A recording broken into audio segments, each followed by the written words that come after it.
On page number first, in the gravitational chapter, the main key points are that gravitation.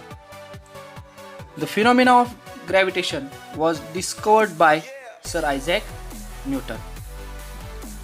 As the story goes, he discovered the force of seeing an apple fall from the ground. He wondered why all apples falls vertically downward, not at an angle to the vertical.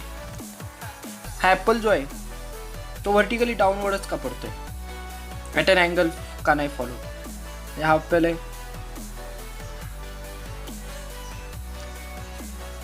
Vertically डाऊनवर्डच का पडतो, horizontal जात नाही, वर जात नाही, at N angle जात नाही, नेहमी वर्टिकली डाऊनवर्डच का ॲक्ट होतं. After much thought, he came to conclusion that Earth must be attracting the apple toward itself, and this attractive force must be directed towards center of Earth. खूप त्याने विचार केला आणि त्याच्यानंतर त्याला कन्क्लुजन कळलं की हे जे ॲपल आहेत ते attracted toward the centre of earth, आणि ह्या अट्रॅक्टिव्ह फोर्सला त्यांनी gravitational force, earth gravitational force म्हटला. The direction of apple on the tree to the centre of earth is vertical direction. आणि या फोर्सची डायरेक्शन कोणती आहे? Vertically downward. So all apples falls vertically downward. Apples falls vertically downward. Next, figure 1.1 on the left shows an apple tree on the earth. The force of an apple on the tree is toward the center of earth, that is along the perpendicular from the position of the apple to the surface of earth. Direction काय आहे? To the surface of, to the center of earth. The figure also shows the gravitational force between earth and moon. ह्या figure मध्ये moon आणि अर्थचा gravitational force सुद्धा दिलेली आहे. Newton thought that if the force of gravitation acts on the apple on the tree at different height from the surface of the earth, it can also act on the object at even greater height, much farther away from the earth. जर Apple वर act होत असेल तर अर्थ पासून लांब असणाऱ्या वस्तूंवर पण ग्रॅव्हिटेशनल फोर्स ऍक्ट होत असेल. मग त्या वस्तू कोणत्या? Like moon, other planets and the sun. तर हो, ग्रॅव्हिटेशनल फोर्स ही मून, सन, प्लॅनेट्सवर सुद्धा ऍक्ट होती. Second point is force and motion. We have seen that the force is necessary to change the speed as well as direction of the motion. Force कशासाठी necessary आहे? To change the speed as well as direction of motion of object. Force is necessary for change the speed and direction of the motion. Okay? तुम्ही ज्या पॉइंट्सला मी underline करतोय त्याला highlight करून घ्यायचं आहे. So let us turn toward the second page. Introduction to scientist हे आपल्याला विचारणार नाहीत. थर्ड पॉइंट आहे आपला circular motion and centripetal force. आता याच्यात centripetal force and circular force motion ह्या दोन टर्म्सची आपल्याला डेफिनेशन आपल्याला पेपरमध्ये विचारणार. बघा, try this. Tie stone to one end of the string, take the other end in your hand and rotate the string so that stone moves along the circle as shown in the figure. एक दोरी घ्यायची आहे. दोरीच्या एका टोकाला तुम्हाला काय बांधायचं आहे? तर दगड, स्टोन बांधला आणि तो असा फिरवायचा आहे की दोरी ही सर्क्युलर पाथमध्ये फिरली पाहिजे, जसं की गोफन असते तशी. Are you applying any force on the stone? In which direction is the force acting? तुम्ही कोणती फोर्स अप्लाय करता तर करतो आपण. In which direction is this force acting? ती फोर्स कोणत्या डायरेक्शनमध्ये असते? तर towards the centre of circle. How will you stop this force from acting? What will be the effect of the stone? आता या सर्व प्रश्नांची उत्तर ह्या खालच्या पॅरेग्राफमध्ये आपल्याला सर्वांना दिलेली आहे. As long as we are holding the string we are pulling the stone toward us. जसं आपल्या हातात स्ट्रिंग आहे तो आपण काय केलेलं असतं? ती स्ट्रिंग, ती दोरी, we are pulling the stone towards us. तो आपण स्टोन आपल्याकडे पुल करत असतो. That is toward the centre of circle. That is towards centre of circle and are applying a force towards it. The force stops acting if we release the string. Force केव्हा stop होणार? जेव्हा आपण ती string सोडून देऊ हातातून. In this case the stone will fly off along a straight line which is tangent to the circle. आणि ज्या पोझिशन पासून तुम्ही स्टोन सोडून देणार तर स्टोन कोणत्या डायरेक्शनमध्ये जाणार, तर पोझिशनच्या टँजेन्शियल. ह्या पोझिशनला जर तुम्ही सोडून दिली दोरी तर इथून टँजेन्शियल जाणार.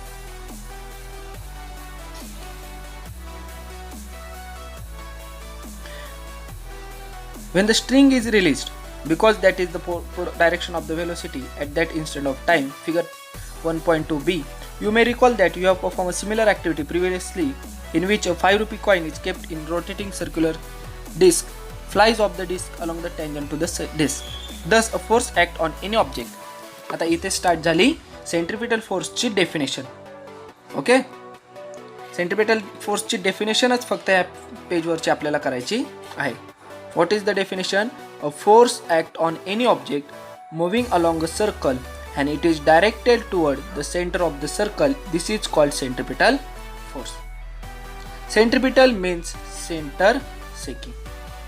अशी force G directed towards the center of circle is called as a centripetal force. What is meant by centripetal force? Define centripetal force. असा प्रश्न तुम्हाला 2 मार्कांना विचारणार. Centripetal means center seeking. Center seeking म्हणजे towards the force which act towards the center. That is, the object tries to go towards the center of circle because of this force. Centripetal force मुळे object हा नेहमी कुठे जायचा प्रयत्न करत असतो, towards the centre of circle. Okay, centripetal force आता समजलंय. Next, you know that the moon, which is the natural satellite of the earth, moon is the natural satellite of the earth, goes round in a definite orbit. मूनचा definite orbit आहे.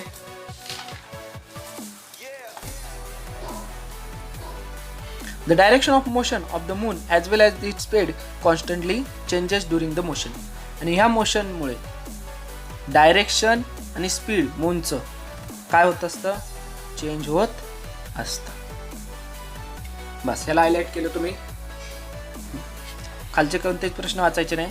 From the activity next पॅराग्राफला यायचं.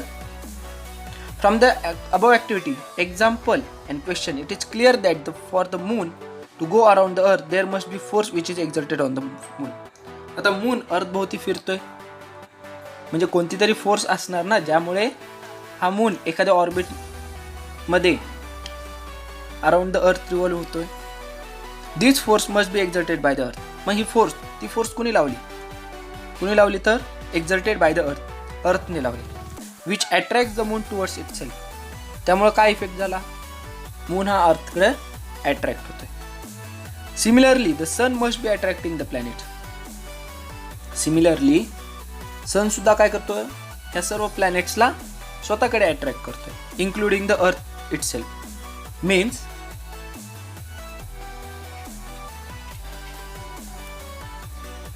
मूनला attract कोण करतं, earth, बरोबर. आणि अर्थला attract कोण करतं, sun. Okay, here our second page is completed. Then third page. तर हे पेज तुमचं महत्वाचं आहे. याच्यात तुम्हाला काय करायचं ते सांगतो. Kepler's law. Okay, write 3 Kepler's law with diagram विचारणार तुम्हाला. What are the Kepler's law.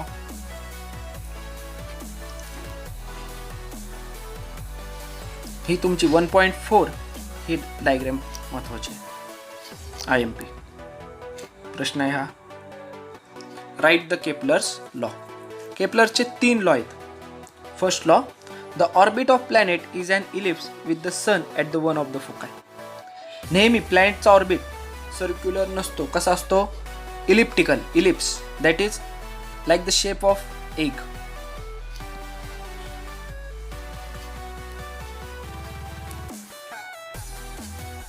Not a circle. First law झाला, the orbit of planet is an ellipse with the sun at one of the foci. First law completed. Second, हा orbit दिसतोय तुम्हाला कसा आहे, elliptical. Okay. Kepler's second law, the line joining the planet and the sun sweeps equal area in equal interval time. आता याचा अर्थ बघा. The line, हा सन आहे, हा एक प्लॅनेट आहे. ओके, सन पासून मी एक लाईन काढली. हा ए प्लॅनेट काही टाइम मध्ये बी पोझिशनला गेला. हा माझा एरिया झाला 1. नंतर आता सी पॉइंटला पुढे पकडतो. इथून त्याच सेम ए पासून बी ला जेवढं जायला त्याला वेळ लागला तेवढ्याच वेळेत हा सी पासून डी कडे गेला. ही लाईन जॉईन केली. इथे हा माझा एरिया आला 2. तर केपलर्स सेकंड लॉ काय सांगतो? The line joining the planet and the sun sweeps equal area, that is A1 is equal to the A2, A1 is equal to A2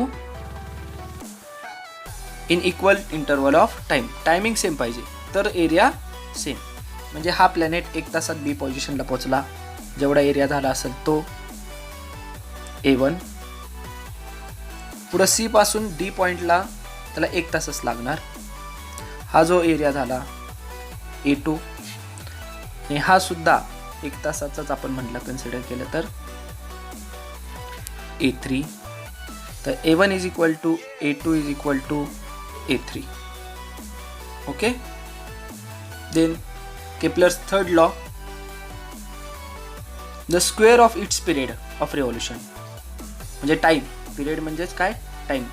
square of time T square around the sun is directly proportional to the cube of its mean distance. Distance म्हणजे radius. जर आपण planet, सन यांना sphere consider करतो, बरोबर, म्हणून हे distance कशात येतं? Radius. Square of period, that is period means T, square of period T square around the sun is directly proportional to the cube of mean distance. Mean distance r cube. T square is directly proportional to r cube. हे झाले 3 law. हे 3 law तुम्ही नक्की आत्तापासूनच पाठ करून ठेवायचे. तुम्हाला हमखास या लॉवर प्रश्न विचारणार आहेत.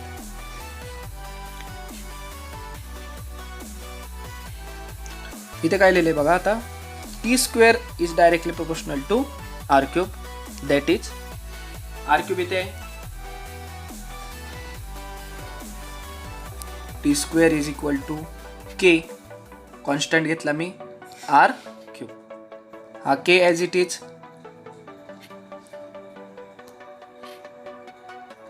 T square divided by r cube is equal to K. Okay, K is a constant. Next, Kepler's obtained this law simply from the study of position of planet. आणि फक्त पोझिशन ऑफ प्लॅनेटवरनं हे शोधून काढलेले by regular observation. He had no explanation. पण त्याच्याकडे explanation नाही. हे law कसे आले, हे त्यांनी कसं शोधून काढलं, ह्याचं एक्सप्लेनेशन नाही आहे. We will see below how this law help Newton in the formation of his theory of gravitation. आता ह्या लॉचा कसा उपयोग झाला न्यूटनला त्याची थेरी ऑफ ग्रॅव्हिटेशन बनवण्यासाठी, हे आपण नेक्स्ट पेजवर पाहू.